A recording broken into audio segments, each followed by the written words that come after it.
चातुर्वर्ण्यम मया सृष्टम गुणकर्म विभागशः तस्य कर्तारम पीमा विद्ये कर्तारम व्ययम।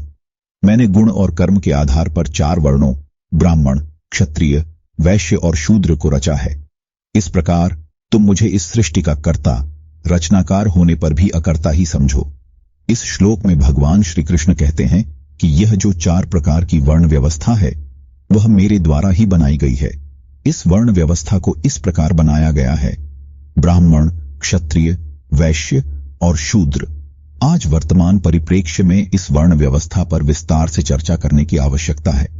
इस वर्ण व्यवस्था को लेकर बहुत सारी भ्रांतियां समाज में फैली हुई हैं, जिनका निराकरण करना परमावश्यक है। न मां कर्माणि लिम्पन्ति न मे कर्म फले स्पृह इति मां यो भिजानाति कर्मभिर्न स बध्यते। व्याख्या: मुझे किसी भी प्रकार के कर्म फल में आसक्ति नहीं है, इसलिए मैं कभी भी कर्म बंधन में नहीं बंधता।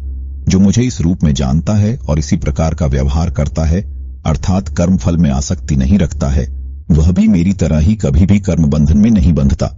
कर्म फल में आसक्ति होने पर ही कर्म बंधन का कारण बनते हैं। इसीलिए यहां भगवान श्री कृष्ण कहते हैं कि मेरी कर्म फल में किसी तरह की कोई आसक्ति नहीं है, तभी यह कर्म मुझे बंधन में नहीं बांध पाते।